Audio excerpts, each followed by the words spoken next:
presència. Moltes gràcies. Moltes gràcies a tots vosaltres per assistir en aquesta darrera sessió del cicle Med Diàlegs Plus 2030 de l'Institut Europeu de Mediterrània.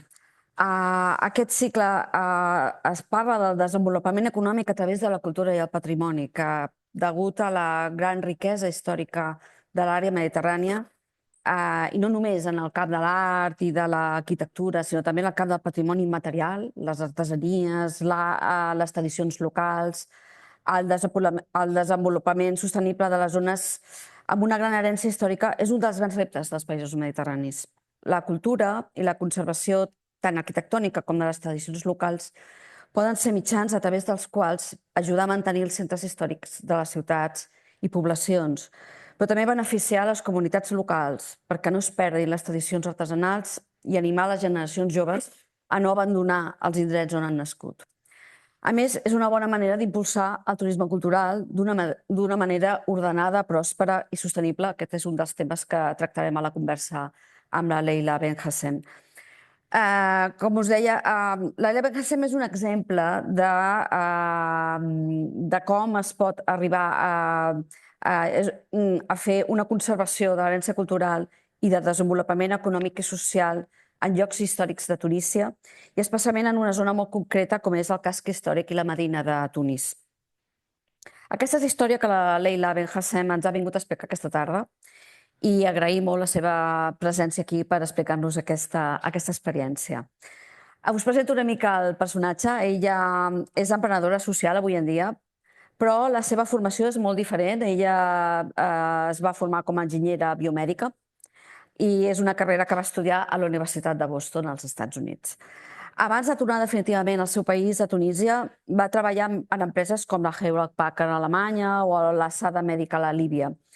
Però hi ha un moment en què la biografia de Leila canvia i dona un gir a la seva carrera, guiada pel seu interès per l'emprenedoria social i la preservació del patrimoni i l'herència cultural, i comença una sèrie d'accions per demostrar com l'emprenedoria amb voluntat social pot ser una eina poderosa per la transformació social i econòmica de zones històriques. El 2006 va fundar Bluefish, que és una consultoria i empresa social dedicada a fomentar el turisme cultural i el desenvolupament comunitari a través de la revitalització del patrimoni. Bluefish és una organització de metodologia Lean que opera amb una xarxa de professionals autònoms amb experiència contrastada en diversos sectors econòmics. A través de Bluefish, on el 50% dels recursos s'utilitza per ajudar a microempreses o a ONGs liderades per joves. També ha posat en marxa molts projectes per ajudar a les dones. L'empresa també pensa solucions que alliberin el potencial nacional d'art i d'artesania mitjançant el desenvolupament d'habilitats empresarials i tècniques, construint ponts culturals d'entesa per mantenir la diversitat, utilitzant les mateixes eines que desafien la diversitat, la tecnologia i la globalització. Un dels projectes que ha impulsat també Leila Ben Gacem ha estat la restauració d'una casa tradicional del segle XVII a la Medina de Tunis, transformant-la en un hotel botic, el Dar Ben Gacem. Aquest projecte ha revitalitzat un edifici històric, i no només això, sinó que també ha impulsat les artesanies locals, creant llocs de treball per als artesans de la comunitat. En el camp de l'artesania tunesina, Ben Gacem ha portat endavant diverses iniciatives, a més. Ha organitzat tallers, programes de formació per a artesans, especialment dones, ensenyant-los com monetitzar les seves habilitats i promoure els seus productes tant en mercats locals com internacionals. Aquest enfocament ha estat essencial per assegurar que les tradicions artesanals tunisines sobrevisquin i prosperin. Però Leila Ben Gacem ha impulsat altres coses, altres iniciatives paral·leles, i en aquesta conversa ens explicarà una mica quin ha estat l'impacte entre els habitants i treballadors del casc històric de Tunis i també, evidentment, dels obstacles que s'ha trobat pel camí i dels reptes que té d'ara en endavant. Comencem, doncs, una mica la conversa, i jo, abans que tot, voldria preguntar-li a la senyora Ben Gacem com és que una enginyera biomèdica decideix canviar a un camp tan diferent com la preservació, tenir un interès per la preservació del patrimoni i de l'herència cultural. Thank you, Monsi. That's I'm very humbled by your introduction. I'm hearing myself. Big thank you to IEMED for the invitation. Excited to be here discussing with you, Monsi, today. Well, I worked as an engineer in a multinational corporation, and I always had a blank book. I always had a blank book where I put my dreams, things I want to do when I retire. And then I couldn't wait. And I became obsessed with the idea of social entrepreneurship. And I learned a lot. You learn a lot. When you work in a multinational corporation, it's better than an MBA. You learn so much: internationalization, costing, pricing, exporting, marketing, branding. And I always thought all these things can be used for things that have more meaning.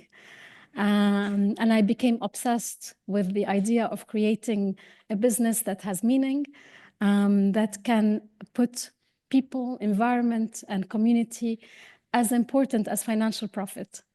And I couldn't wait anymore until I retire, so I decided to quit and start, as you said, my first business, Bluefish.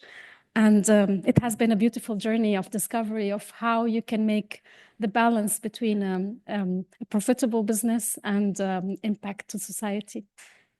És a dir, que es va tractar d'utilitzar eines que havia après en el que és el mercat internacional global capitalista, a aplicar-ho a... És a dir, és com anar del macro al micro, no? Anar a petites empreses, a petites intervencions. Que a vegades del micro es pot arribar al macro, no? Yeah, when I started Bluefish in the beginning, I was thinking, why can't small artisans use the same techniques to sustain their businesses and create more opportunities for people around them? And it used to always fascinate me how a company can grow so much and export and become. And I thought exporting is very important to sustain the important wealth of heritage, art, craftsmanship that we have. We have a very important number. I think it's the same in Spain. We have an important number of artisans, but I think the demand in the local market might not be enough to help artisans sustain the legacy of their families. So I started working with the artisans, and because I thought, why they cannot, they don't know how to market. But then I realized it's not just marketing; they are pricing wrong. Women. Sometimes I work with a woman. She's making a carpet for 1 month. She buys wool for 80 dinars, and then she sells the carpet for 100 dinars. So she's making herself poorer, but she doesn't know it. So then I decided, okay, they need to understand how to keep their costs, how to sell better. But in doing that, you realize that they have other issues. And this is how it was a journey again. Every time I discover something and I try to, and this is how I got into cultural tourism, because I think cultural tourism can tell a positive story about the legacies of all these people and create a more sustainable, resilient small businesses. Mm-hmm. Podries descriure com era la Medina de Tunis i com eren els seus habitants i com vivien abans, és a dir, abans de la implementació dels seus projectes, no? És a dir, abans del 2006. És a dir, què és el que fa que pensi que val la pena fer una acció d'aquest tipus a la Medina?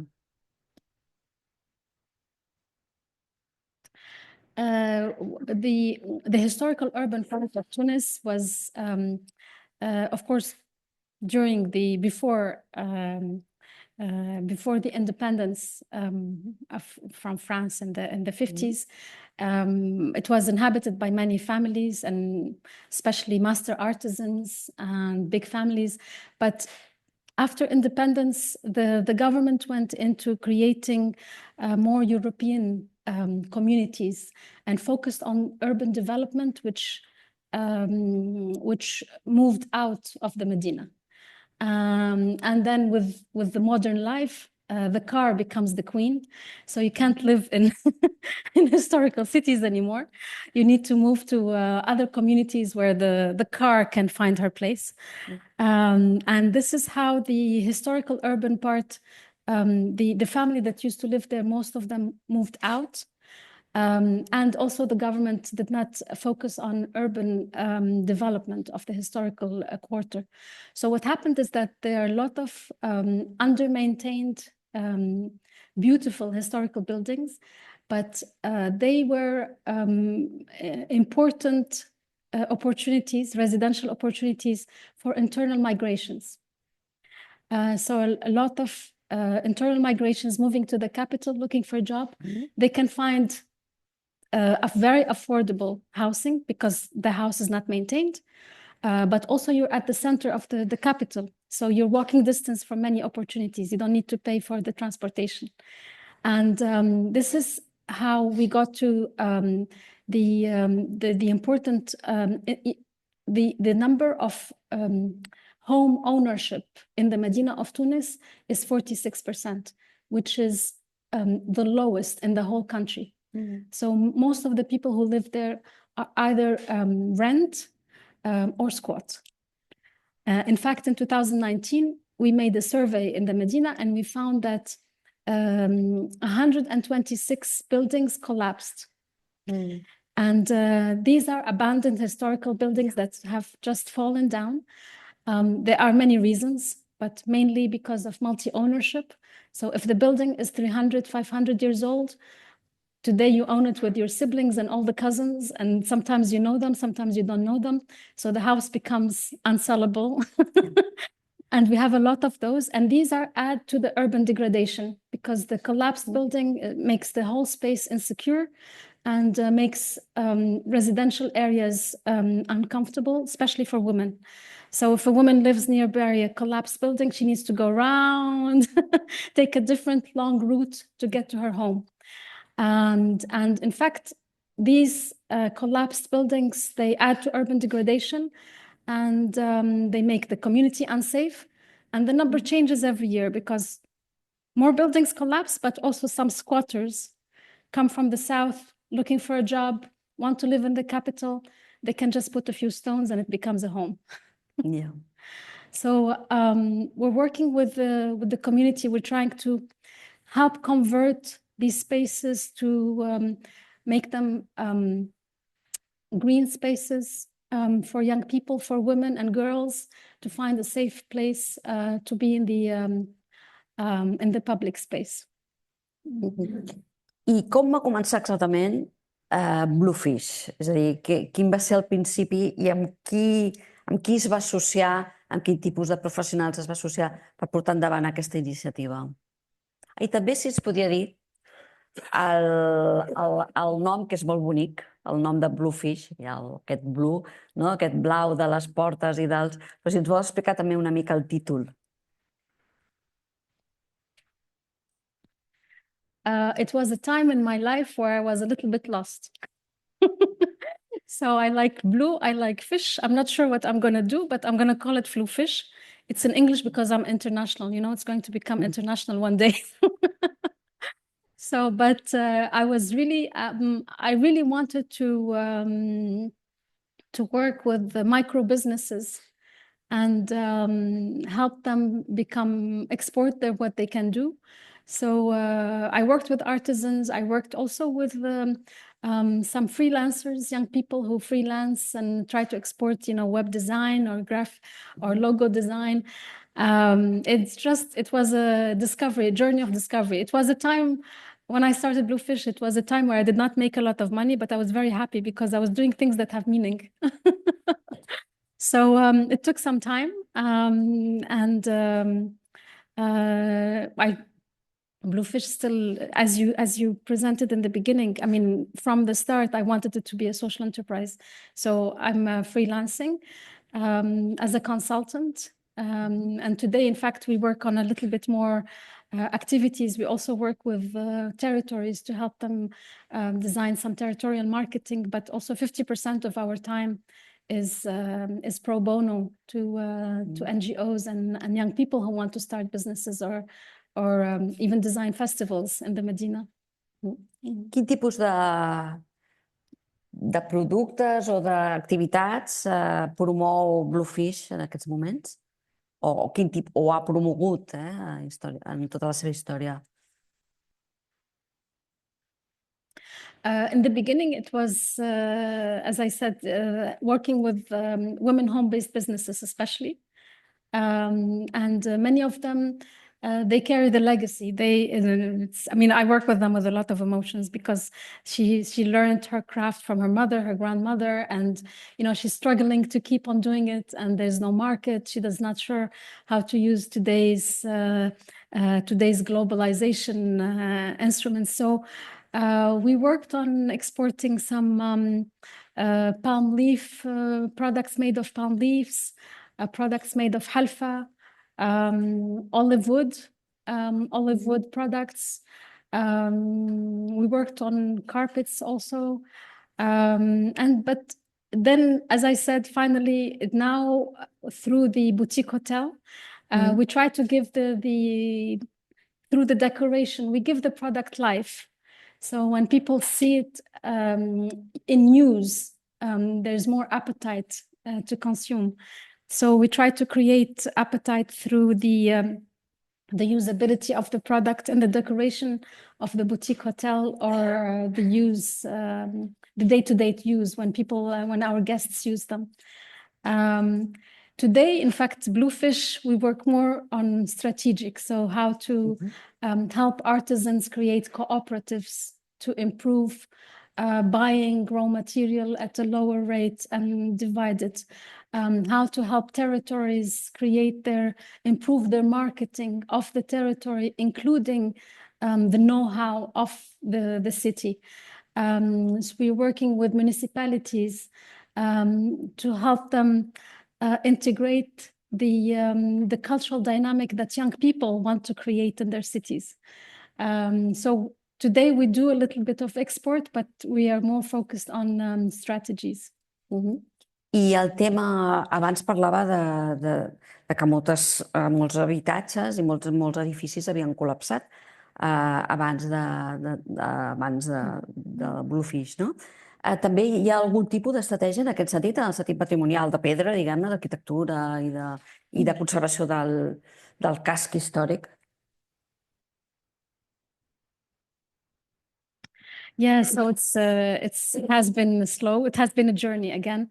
I started by restoring one house. It was a financial roller coaster, and then I reinvested all of the profits of the first house in restoring the second. But then, as you said, it's creating the dynamic. You can't just restore a building in a community. You need to work with the community. And also through the boutique hotel, I mean, the historical building that I first restored is a boutique hotel today, but we are also a social enterprise. So all of our employees are from the community. And we try to understand what the community needs. So we are collaborating with artisans in the Medina to create an experience for our guests. So you don't just live in a boutique hotel. You also get to meet the shoemaker, you get to meet the calligrapher, you get to meet the lady who's cooking. So that way we create shared economy. So we share the economy with the community. And as we did that, of course, we made friends. And this is how we came together as an economic interest group. So later on, we created an economic interest group. It's called Mdinti. So we are united. Today, 26 micro businesses based in the Medina, artisans, cafes, restaurants, boutique hotels, bookmakers. So we are united as one legal entity, and we try to act as an economic lobby, because each one of us is a small business. So if we have a problem of security, cleanliness, light at night, maybe if we talk to the municipality, they will not, but if we are together and we speak to authorities, we are stronger vis-a-vis as an economic lobby. And this way we try to push for urban development together. And now we have some impact investors who are also interested now to work with us and create one entity where impact investors can put funds together and save as many buildings as possible when we find all the owners. Ho suposo, sí. És a dir, que el que feu és, de certa manera, compartir serveis. És a dir, les petites empreses el que fan és compartir una sèrie de serveis perquè surti, no? Perquè en certa manera tot surti a compte a tothom, que tothom surti beneficiat i no es doblin els serveis, diguem-ne. Yes, exactly. I'm a strong believer in the importance of shared economy. I think we try to create an experience. The whole urban experience needs to be positive. You can't just have a beautiful house in a community and everything around you is not very happy, and you try to create happiness in one you're building. You need to share the happiness with everyone else to make it sustainable for everyone. So yes, and it makes business sense, and this is something I always work on. Because people in our region and maybe in Spain, I don't know, but people always think that you're either private sector capitalist or you are a humanitarian NGO, a non-profit, and I think there's something in between. Okay. That I'm madly in love with, and I want to tell everyone that it makes business sense. And in fact, as a boutique hotel, when I started the business more than 10 years ago, the length of stay of my guests was 1.2. So people stay one night, maybe 2 nights, because it's not exciting outside. But now with shared economy, because we work with a network of friends and we help them grow, they help us grow, we create packs. We also work with the young people in the community who dropped out of school. They don't want to go to school, so they can be a tourist guide. And this way, today, the average length of stay is up to 4.3. So it also makes business sense. We are sharing economy, we're creating business for our neighbors, but it also helps our business grow. So it makes sense. Per tant, és una... Pel client que va a aquest hotel, l'experiència és diferent que si anés a un hotel, diguem-ne, normal o d'una cadena. És a dir, és una altra experiència la que té el client. I també impacta en el client aquesta manera de treballar cooperativament, no?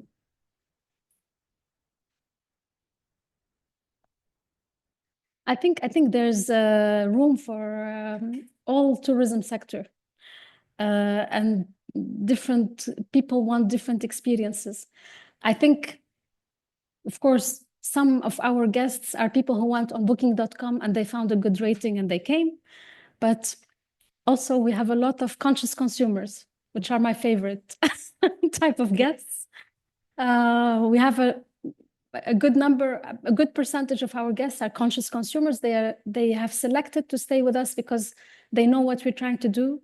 They understand that our team, most of our team are high school dropouts. They learned everything from work. They are from the community. They might not be the most sophisticated people, but they are very hospitable. They love to talk about their community, and it gives them hope. And I think we have a lot of guests that understand that, and they want to be part of it. Estava pensant en les famílies que han viscut tota la vida i totes les seves famílies i tots els seus els descendents que han viscut tota la vida en aquest barri, no? Com van rebre aquest projecte? Com van rebre aquesta transformació al seu voltant? Sobretot, diguem-ne, la gent més gran, per exemple.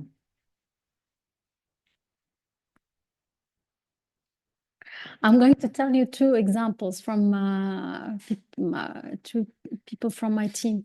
The first is Muhammad Ali, maybe you saw him in one of the pictures. He was born in the Medina. He grew up all his life there. He left school and spent a few years doing nothing.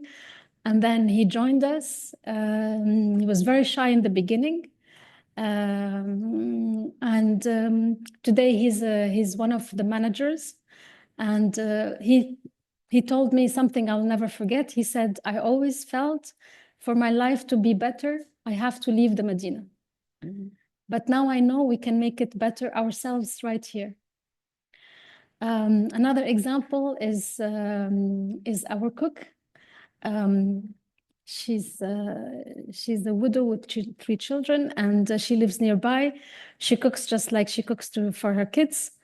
In the beginning, she was ashamed in her community that they will think she's working. She goes back home and she doesn't want to leave at 4. Now she comes at night and she feels very confident, and she's happy to come at night to work.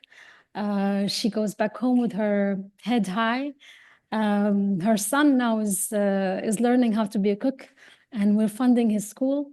So it's mind shift. It's how you see your community. It's becoming proud of your community, of what you do, proud of the journey that you made to push yourself into someone that maybe getting to a stage where you did not imagine you can reach. So I think this gives hope to them, but also to the whole community. Has parlat del cas d'aquesta dona i abans també parlaves de com aquest projecte havia canviat la vida de les dones. Podries ampliar una mica això? Parlaves també d'un tema de seguretat en el cas de les dones. De com havia millorat la seguretat. Yes, I'm very emotional about this topic because traditionally in the Medina of Tunis, all homes had a courtyard, and the public space for women was the courtyard. But the public space, the outside the house public space, the men in the community, they use it as an extension of the house. So you will not see a difference in attitudes of men in the house or outside the house. And also the public space is used by men to get knowledge, to understand politics, to discuss, to sell you what you do, to be in the souk, to be in the market and create economic opportunity for yourself. But for women, the public space outside the house is only used to go from point A to B. It's not a space to network. It's not a space to learn, to exchange, to interact, to get knowledge, to understand politics, to understand the economy, to understand how the market works. And this is how we started trying to rethink, and in fact, it's not only me, of course, with the community, trying to rethink the collapsed building spaces, especially those who have completely vanished, how we can convert them into green, safe spaces for girls and women. And it's tricky because we need to always create activities. We created one space. We are from myself and my team, we're always thinking, how do we make activities there and make sure that they are inclusive? The space needs to be gender blind, needs to welcome anyone. So we have shown videos in the public space. Sometimes I go myself to show women that it's okay. And the girls around us, we make activities as planting, as showing movies. And in fact, the last time we showed it was now I remember, it was the match between the UK and Spain. We showed it in public space, and believe me, everyone was with Spain, of course. And it was, I think, the first time in public space there's a match and there's girls and boys watching. But we want to make it a normal attitude and safe And in fact, it was a little bit tricky because not every men were happy, and the security people were not happy. But then, security is not the police. Security is young people happy in their community. That's the best security you can do.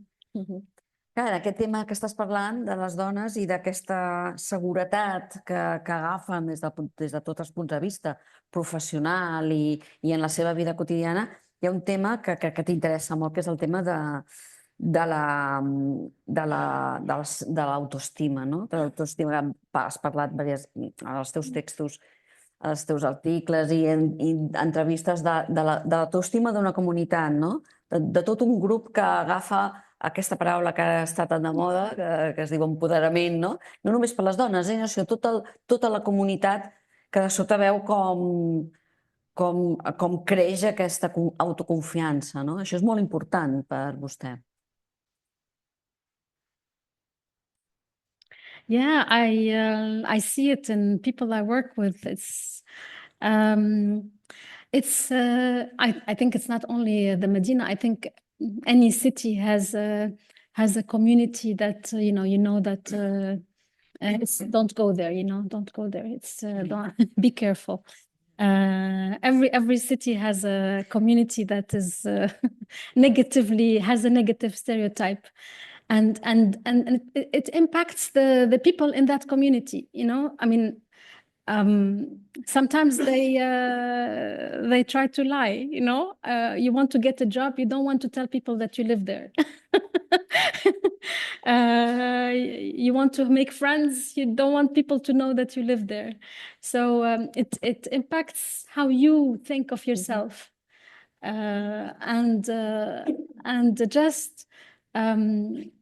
I mean, today we have received people from 68 nationalities, and we get a lot of single women travelers. We get a lot of families, and they come with no prejudgments, and this in itself gives confidence in the people of the community. And they feel they want to give the best experience to change the perception. But then you need to give them a role. I mean, they need to feel they are responsible. And I think this is also what makes business sense when you work in a community like this, to hire people from the community, because in my business, whoever passes by, the cousin works there or the mother works there, so they feel connected to the space. So it's the business is included in the community. It's in harmony with the community. The baker needs my business because we buy from him every day. So if my guest is passing by and they're lost, he will help them come back. So and this is the power of inclusive business. It becomes everybody's. És el poder una mica de la xarxa, no? De fer xarxa, de compartir els serveis, de fer xarxa. És el que empodera, no? El que acaba donant aquesta... Yes, it's and the tricky thing here is to make sure that the public good is put ahead in front. People need to feel that not one is winning. We are all winning together. And yes, I think the best way to improve, to give a positive story of the community, is for the community to come together and write their own story, their own positive story. And this helps the self-esteem, because you're part of the community. You have a say. You are heard. You contributed to the story. You contributed to the positive ideas that are coming out, and this is an important part of self-esteem. Yes. Quina ha estat la relació que heu tingut des de Bluefish i els projectes que heu portat a terme? Quina ha estat la relació que heu tingut amb l'administració pública? Crec que això és important, o sigui, amb la cosa política i sobretot amb els canvis que hi ha hagut a a Tunísia, no? Sobretot des de la primavera àrab, no? Que a més va ser el centre una mica l'inici de tot plegat. Quins són els canvis i els obstacles que hi ha hagut en aquest sentit? Si és que hi ha hagut obstacles. Of course, there's always problems in organization. In Tunisia, I don't know about Spain, but they're slow.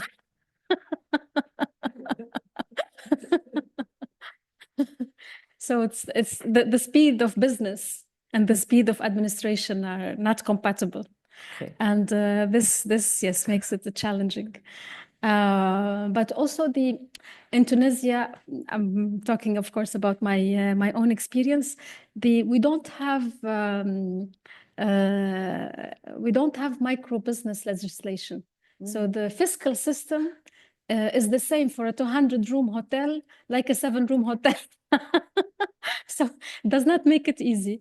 But also the other challenge, and I think this is probably the same in Europe, especially in small tourism projects. There's a lot of competition from Airbnb. And they don't pay taxes, they don't pay social security, but you have to sell at the same price. Okay. What other challenges? It's just the permits are very slow. Also, it's not exactly, it does not answer exactly your question, but it's something that is, I always feel it's the education system suffered a lot after the revolution. And the priority was to political development, which was stagnating before the revolution. So everything else slowed down. And if you slow down education, it's really, it becomes very tricky because I hire most of the people I work with dropped out of school, but they are very intelligent people and they are hungry to learn. So sometimes I feel it's the school that failed, not the student. And this is tricky. And I feel very responsible to create opportunities for them. In fact, an important percentage of our profit tries to help young people stay in school or continue in higher education. Hi ha alguns reptes, no?, a tots aquests projectes, imagino, no? Un d'ells és com trobar l'equilibri entre preservar l'herència cultural i patrimonial, que els negocis siguin rendibles i tenir aquesta funció social, no? És a dir, com trobar aquest equilibri?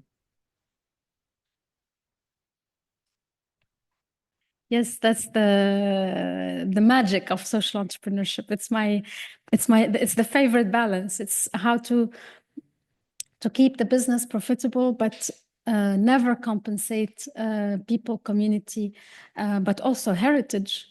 And I often see investors that come to the Medina and they want to make they want to restore, they want to buy a building, an old building, and restore it. But then, the business mind, they buy a 17th century home. It has 7 rooms. Yes, but I want to add 10 more. So it's more profitable. And it's tricky. It's tricky they always think of maximizing the profit from the existing building. And this is also very tricky. But also working with the community is not always because you're not going to get someone who knows how to set the table. You need to show them. If you hire someone who did not finish school, maybe they're not the best concierge. They're not the best receptionist. And maybe the lady next door, she will make the bed like she does in her house. It's not like hotel style, So all these things Personally, now I have after doing it so many times, of course, it was not always a success, but it's kind of I got to a stage where it's we have a process of making people integrate the tourism business that we have created. But I see other investors that come in the Medina and they're not as empathetic to the community, not the community, but maybe the people they want to hire in the building. I think architectural empathy is magic. Like this building is how do you preserve it while giving it all this technology that we need today. And this is magic. It's it's something that is a technique that not many people can master. Un altre repte, i que és un repte que aquí a Barcelona coneixem molt bé, que hi ha un gran debat al voltant d'això, és el tema, el model de turisme, no?, que volem. A Barcelona, per exemple, es pateix que hi ha moltíssimes botigues o negocis de tradició local, a vegades amb famílies de diverses generacions ha tingut una botiga, i anem veient amb els anys que van tancant perquè les famílies ja no volen continuar aquest negoci o perquè ve un fons voltor o una gran corporació que compra aquell local o compra aquell edifici, no? Hi ha també el perill de que la ciutat o el centre de la ciutat es converteixi en un parc temàtic, en una cosa falsa, que no s'adigui a la realitat. I el perill de la gentrificació, que vinguin les grans cadenes de restaurants o d'hotels i que envaeixin, de certa manera, aquest espai. Això és un problema que a Barcelona s'està parlant moltíssim, i és molt difícil trobar la solució. I això com es pot evitar? Quin és el seu pensament sobre això? I think the revitalization should come without forcing people to leave. And this is another balance that I'm very passionate about. I mean, gentrification is really relocating. I mean, how do you create the dynamic without forcing people to relocate? And here, and this is why I'm very passionate about inclusive, to create a business that is inclusive of the community. The whole community needs to rise with the business. Not one pushes the other. Creating a business that is in harmony with the community, so that the community benefits from the business and they elevate without needing to gentrify because the space has become too expensive for them. And this is the beauty of inclusive business, but it's also a delicate equation. And even in the Medina, the artisans are suffering. Every 2-3 years, I'm trying to monitor the number of artisans, because there were, artisan guilds, and I'm sure Spain is the same. There were, many craftsmanship. And every year there's more made in China shops. There's, but the artisans that are around us, we're trying to help them make a living, not just from selling the product, also selling an experience, because maybe there's not enough demand for the product to make them live. But if you are part of our shared economy in the community, then there's more demand for the experience maybe, and this will help you keep your workshop in the Medina. Same with the small restaurants. They're being converted into big restaurants, but we're creating a street food tour. To tell their story better, to highlight them. We're creating maps so that our guests know where the artisans that make products with their hands are. So I'm not saying it's perfect, but at least we try. Aquest model s'ha exportat a altres Altres llocs del país? Algú us ha copiat, diguem-ne? I'm invited often to, I've been to 3 other cities in Tunisia to share what we have done. And I think the beauty is that people coming together, people see the importance of working together. We're not competitors. We have to work together to create it as a destiny. It cannot be a destination if we don't work together. We cannot create positive urban transformation with only one house. Mhm. We need the guest house, we need the restaurant, we need the cafe, we need the artisan, we need the tour, we need the street, the clean street, we need the safe place, we need the light at night. So it needs to be a community to create a destination. And this is where other cities are realizing is important. And I've been invited to 3 places, and in fact, even the governance model, I'm often asked how we're governing, because we are 26 business and 5 NGOs and many young people who are involved. So we try to meet and discuss and become the vis-a-vis to public authorities.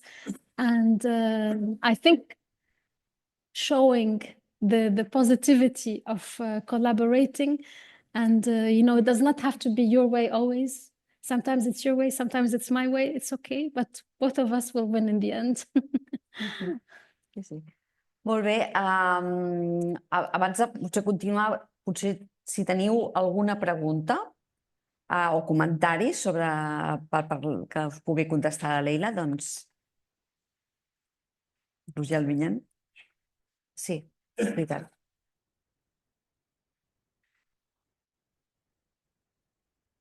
I have a question in perhaps later. Okay.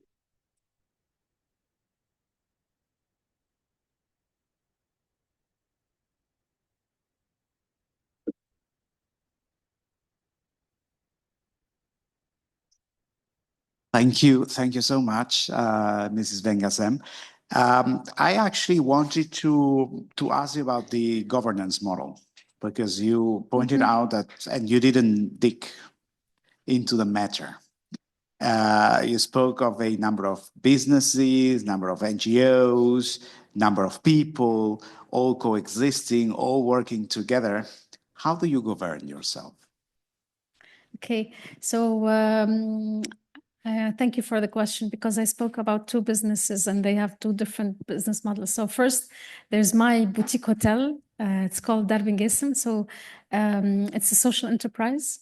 We are a profitable business, and we use our profits to either restore more spaces or cover the school expenses of young people in the community who are thinking of dropping out because of financial difficulties. And then the other business is Mdinti. It's an economic interest group.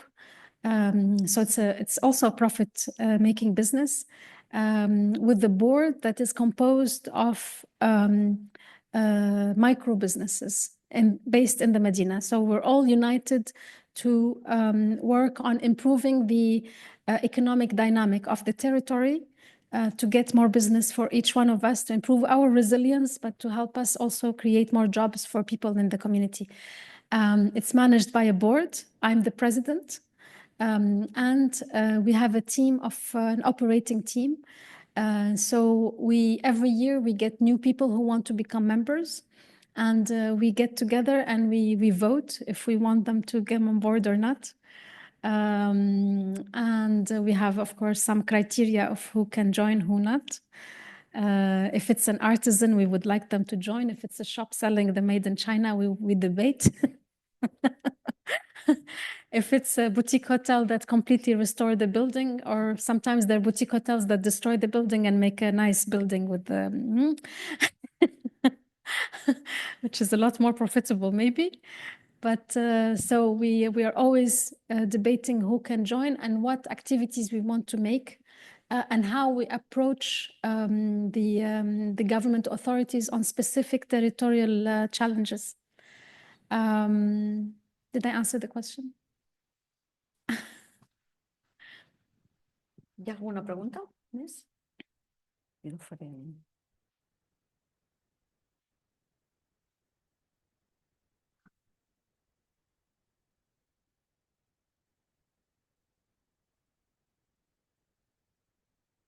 Jo li volia volia també parlar d'un altre tema que també porta la Leila Ben Gacem, que és tots els temes dels seus projectes digitals. Per exemple, un de sembla molt interessant és la creació d'una biblioteca digital de música popular, de tunisiana, no? Es podries explicar una mica aquest projecte? Yes, I have two interesting digital projects I would love to share. One was, in fact, two ideas came from young people from the community.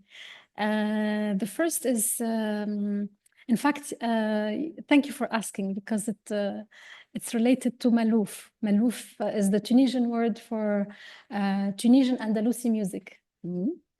So in 1934, there is an NGO that was initiated called Rashidia. At that time, it was the beginning of the French occupation, and it was a time where it was not trendy to listen to Tunisian music anymore, and it was more trendy to listen to French music. And so a group of people came together. It's the same story as our grouping today. A group of people came together and they decided there's a threat to our national music.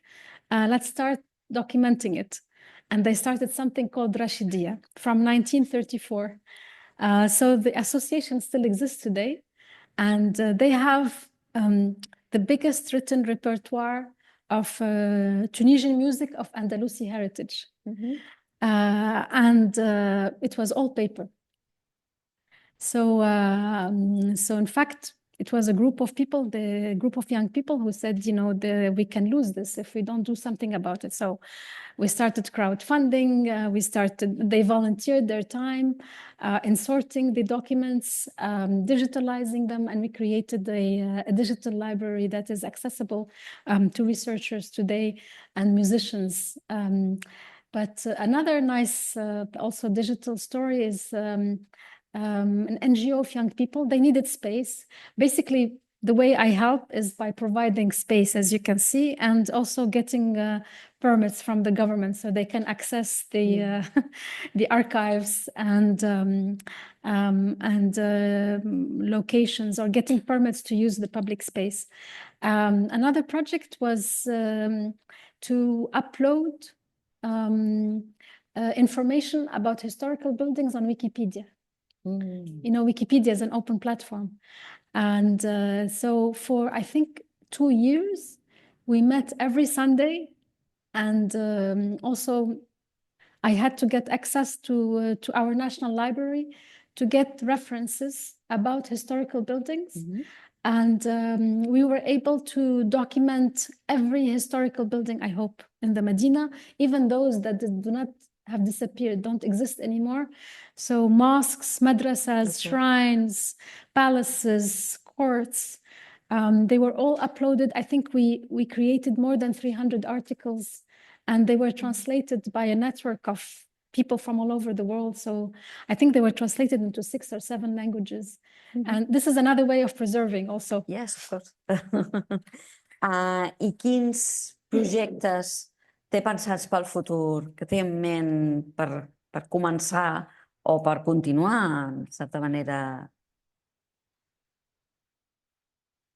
Now I'm getting excited about converting the collapsed spaces into gardens. Wow. And but also we have just started. I hope to start next year. Next year it will be a modest master, but I hope to start a chantier école. So it's like a vocational school, but on site. So when buildings are being restored, you can teach builders restoration. In Tunisia, despite the important number of buildings that need to be restored, we do not have a vocational training for restoration. We have vocational training for construction, but not for restoration. Also, the School of Architecture do not have a specialty in architecte du patrimoine. So, inshallah, I hope if God allows, if God, how do you say it in English? If God allows, next year, we hope to start at construction sites, at restoration sites with master artisans. We do the teaching at the site. So then we create new jobs in restoration speciality. Hi ha una pregunta, per allà hi ha una altra pregunta.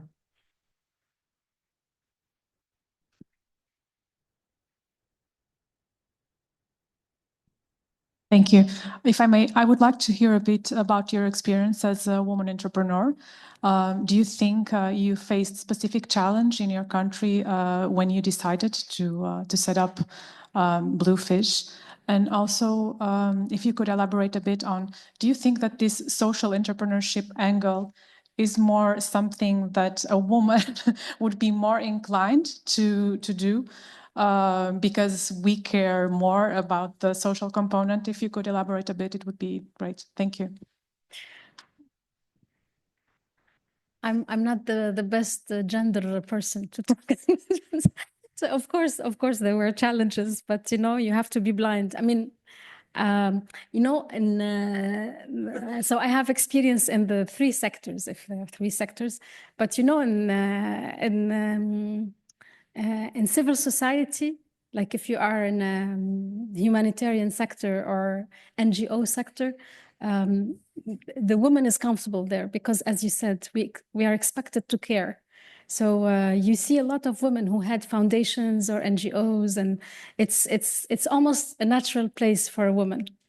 In the business sector, you need to work 2-3 times more than a man to get to where they get, because of the networking. I mean, because of plenty of other things, because of life, because of women, because this, that, you can, in Tunisia, we are famous to have all men cafes. And that's where people find networks and things and that. So it just takes double as much. But then I was also elected in a municipal council. In politics, you need to work 20 times more. So when I was elected, I realized that it was not so bad in entrepreneurship.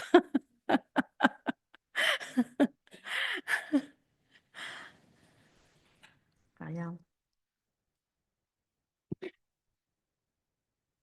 No, però millor el micro per la traducció.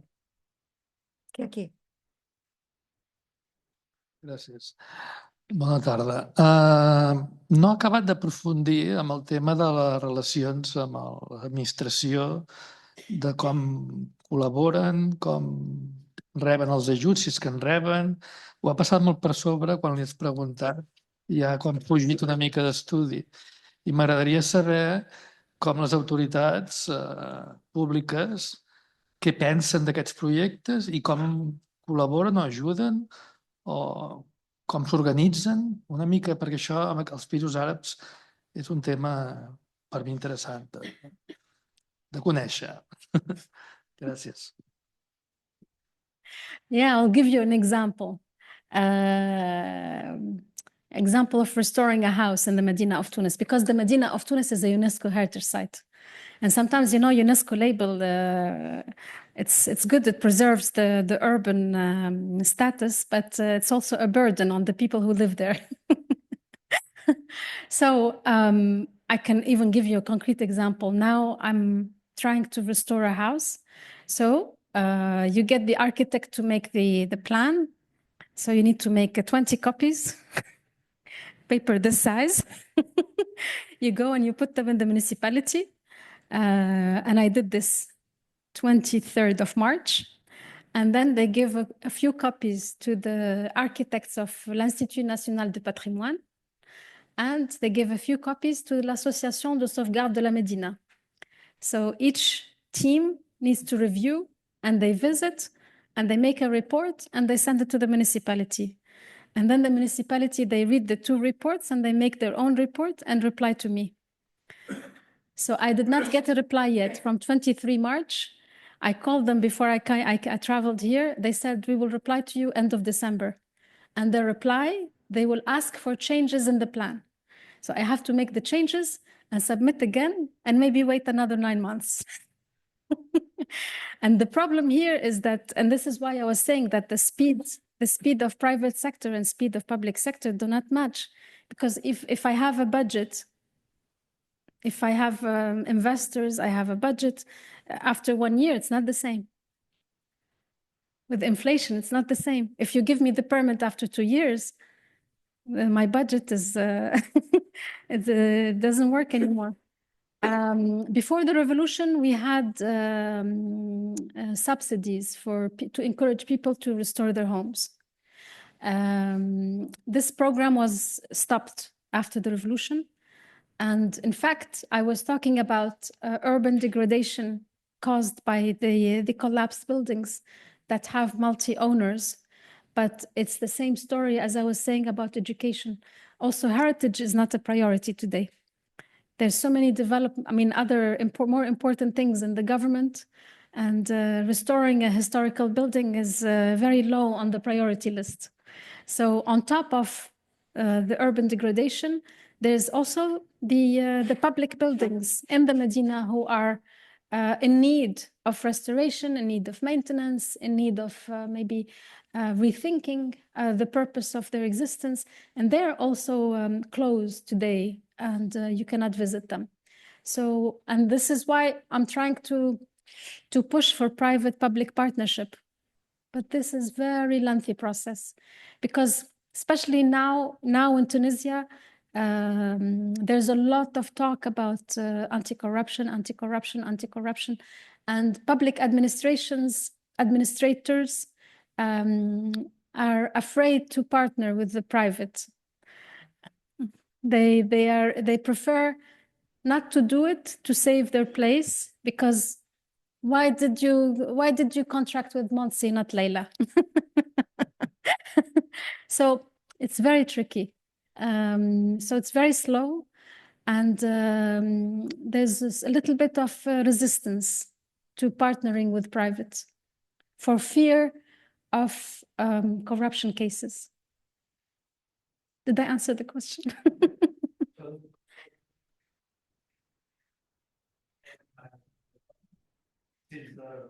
All I want is I pay my taxes and they let me work.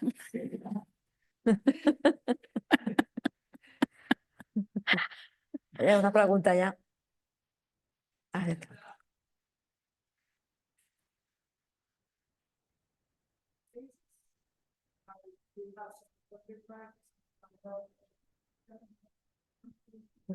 Now? Okay. The project of the Chantier Call, are you doing it on a private basis, or do you have some counterparts that are supporting you?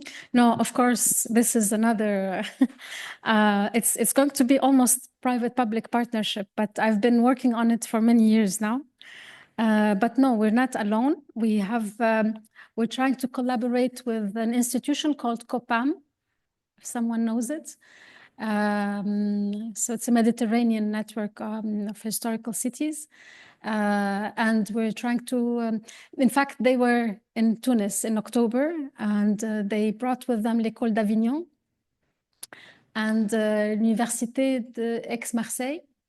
And in Tunis, I invited the National School of Architecture, of course, all the government institutions working on heritage preservation. So, and also we have the National Institute of Institut National Métier de Patrimoine. So anyway, we're trying to create it as a joint project. So I'm doing the coordination, but I'm hoping that it will look like public. But we will see. And there's no, regarding these buildings collapsing in the Medina, there's no a law that that enforce owners to act when the building is about to collapse?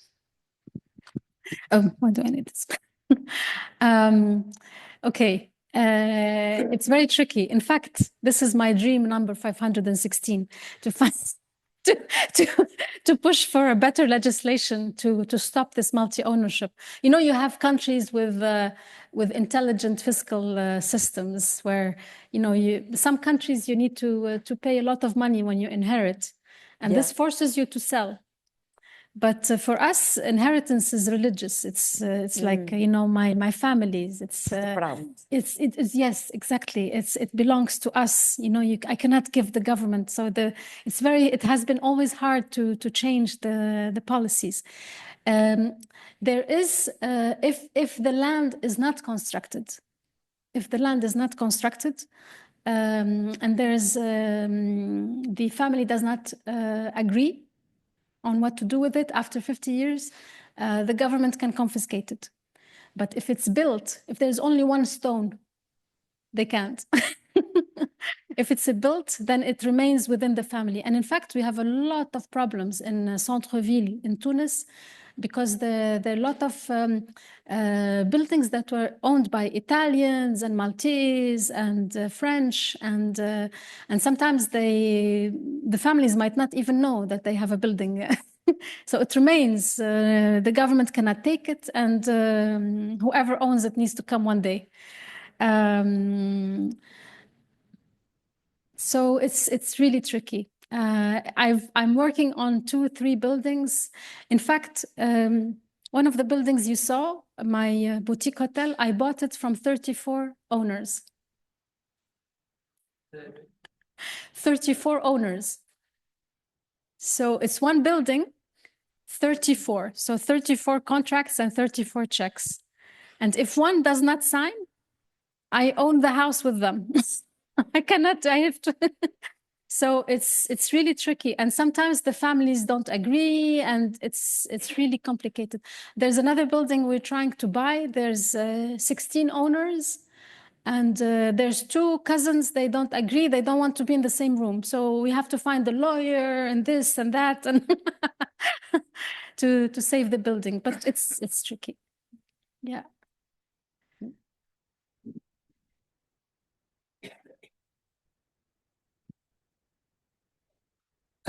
Hola, bueno, moltíssimes gràcies per la teva intervenció. Yes, I'm going to do it in Catalan for people who does... Wait. La meva primera pregunta és que la Medina de Tunis és patrimoni de la humanitat de la UNESCO, llavors és patrimoni de tots. Llavors, a vegades portar tot aquest tema de la gentrificació que estàveu parlant, però la meva pregunta anava més encaminada. Espereu que m'he despistat per culpa del telèfon. Faré la segona primera. I'm really sorry, I got distracted by the phone. La primera és sobre com, si teniu algun pla d'inclusió de persones handicapé amb situació de discapacitat dintre de la Medina, o si vosaltres com a empresa també treballeu sobre això. I sobre el tema de la UNESCO, sí que quan has mencionat les persones o les institucions que tenen que revisar tots els teus projectes, no has mencionat a UNESCO. UNESCO no no té checks and balances, I don't know how to say this in Catalan, com processos de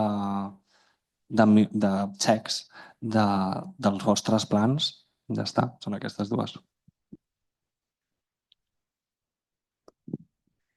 Thank you. It's very tricky in the Medina for handicapped people. Even in my boutique hotel, I try to keep the building as is, but there's so many little steps, and even the stairs, they're not the same length. And we are thinking of maybe, okay, this is another dream. But making a restoration that is ecological, but also special needs friendly. This will need some serious architectural thinking. The second question about UNESCO. As I said, UNESCO is important in preserving the urban urban structure. But at the end of the day, it becomes, and I hate to say the word, but it becomes a burden because you need to restore the house exactly as is. And then it becomes expensive. I mean, if you want to redo this wood in the same work, not everybody can afford it. If you want to do it by the book, then you need to go through all these licenses. So sadly, many people just close the door and do what they can. But also it does not take, it's complicated economically for some families. You know, if you have, and I'm sorry to share this, but this is the reality. If you have a room full of tiles, ceramic tiles on the wall, and you don't have money to feed your children, each tile you can, it's 300 years old, it can make nice money. So is it okay or not okay? So yes, UNESCO is imposing has a lot of criteria. If you're a UNESCO heritage site, the window needs to stay the same, the door needs to stay the same. But then if I'm living in one room and I want my girls to be comfortable, I will build a wall in the middle to give her rooms. So it's another challenge between keeping life in the historical city or making it an open air museum, making it an archaeological site.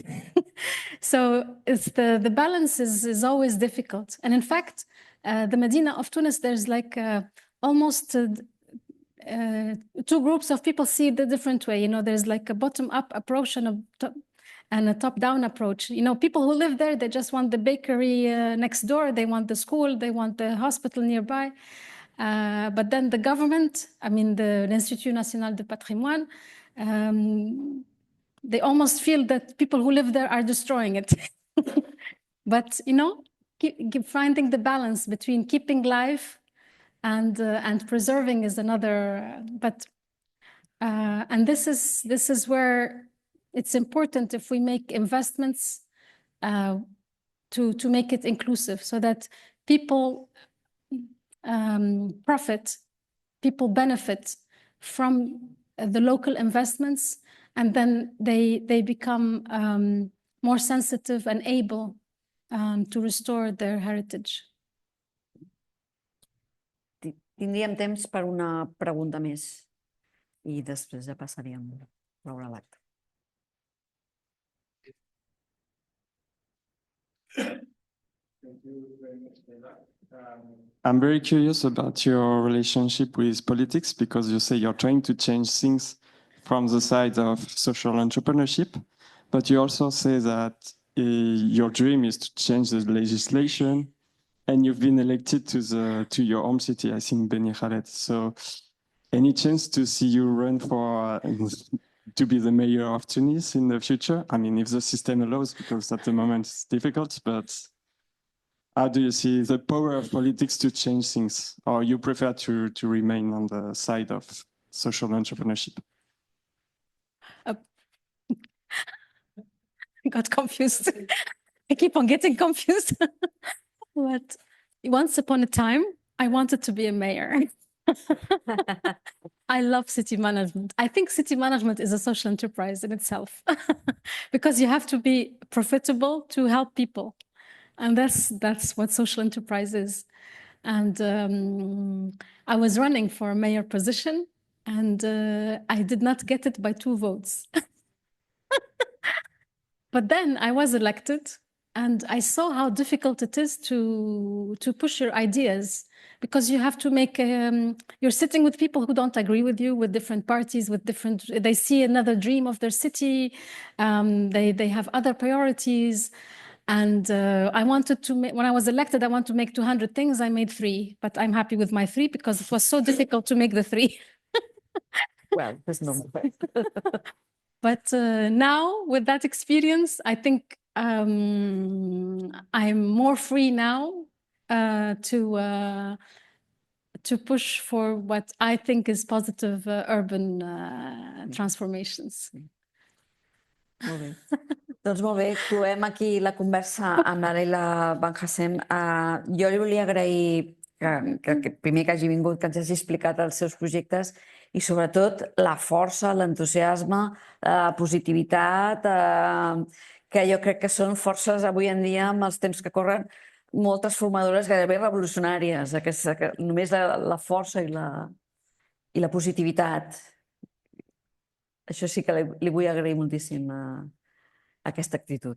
Thank you, Montse. I enjoyed our conversation and thank you for the translator.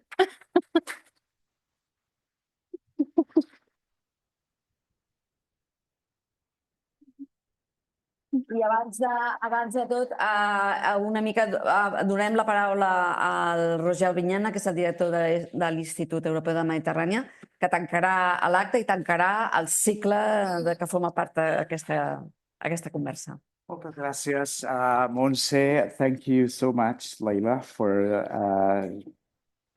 illuminating us in this difficult world, in this difficult path with your social project. I think that you managed to close the virtuous circle of social entrepreneurship or social economy combined with sustainable development and then preserving heritage. So it's really, we are really fascinated by the work that you are doing.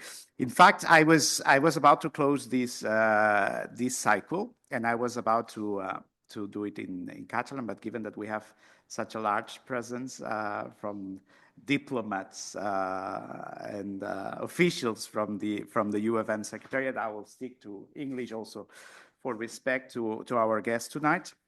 And first of all, allow me to deeply thank the long-standing cooperation that we have had with Jaume Lanaspa, who in himself is an institution in this magnificent Palau Macaya, all the trust and the cooperation with his team from La Caixa Banking Foundation, from the Rome Club, and also to thank the team from IMED that has made this cycle possible, headed by Antoine Prioral and the rest of the team, Nicolas, Stefan, and others who have worked very hard to make this cycle of the Med Dialogues a reality this year. A cycle where we use this motto of ideas or creating spaces for ideas for a sustainable Mediterranean, how we apply the 2030 agenda in our beloved region. Let's not forget that we started in a very difficult moment with a 2021 edition. That was the first edition fully online. The road towards a more sustainable and resilient Mediterranean. Then we had our first face-to-face edition in 2022, where we spoke of human security. Then the 2023 edition with adaptation strategies. We had a very careful read to the UFM and MEDEC report in which they said, well, the pending subject in the region is the adaptation strategies. So we said, let's concentrate on the adaptation strategies. And then this year's edition, which I have to say that when Antoine conceived it in the beginning, I was a little bit skeptical, but which proved to be really successful. And I want to thank him for that, because he was the intellectual author of this edition, in which we combined like very different angles, from the circular economy with a testimony of Omar Idmani to the mobilization of youth in the region, which, as you know, is a very important segment in the Mediterranean region, and how they mobilize to combat the climate emergency, with Manar El Kebir, with the marine preservation, where we had Zafir Kizilkaya, last session on how the fight for climate change and sustainable development in general can help create conditions for peace in the Middle East with Gideon Brumberg and Nada Magdalani. And finally, today we close. And as I said, we were fascinated with your social project with Leila Ben Gacem on how preserving the heritage and the culture in general can also help to promote sustainable development. What have we been doing throughout this cycle? Well, we have been giving voice and we have been generating dialogue with leaders. This person, she's a leader. And the ones I mentioned before, they are leaders. Some of them, they are very well known. Some of them have received awards. They have received international recognition. Some others have received less international recognition, but at the end of the day, they are leaders. And why are we doing it right now? And that's why I'm praising the initiative that Antoine had a few months ago, because we live in a complete and difficult, very complex regional environment. And this last year, actually, this regional environment has actually worsened. I mean, we have seen what have happened in the last 3 to 4 to 5 months. You go 3,000 kilometers away from here to the Middle East, and you will see how the war and the conflict has unfortunately worsened. And this complex regional situation is in the midst of growing complex and difficult international and global situation. We saw the results of the US elections. We saw the results of the COP29 in Baku. And here, of course, we are discussing about sustainable development and the strategies to advance to achieve the 2030 agenda. And of course, we always have to express our skepticism on the Baku COP29. So my assumption is that in the short run, things will not improve, not regionally nor globally. The macro will not improve. That's why we said, okay, let's go and let's move into the micro, because there is where we can find successful stories. Not everything that we see, that we hear from the region is bad. I mean, there are very good examples of promising stories, of successful stories. And sometimes we in IMET and also the Rome Club, we always deal with the macro. And the macro nowadays is as it is not how we would like to see it. So that's why we said, okay, let's zoom it a little bit and let's go into the micro. And there we have unveiled stories of success, people that have the capacity to transform the reality.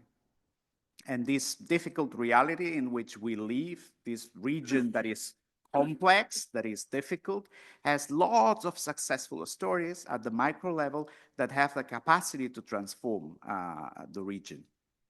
And that's what we did. So let us not underestimate the power of transformation that stories like Leila today and the others did. And with that, well, I would like to thank you all, especially the audience that accompany us throughout this cycle. And as Jaume said earlier on, well, we will meet again next year with a new cycle. So let's hope that that we will continue in this path of trying to shed light on the successful stories that really deserve our attention. Thank you very much.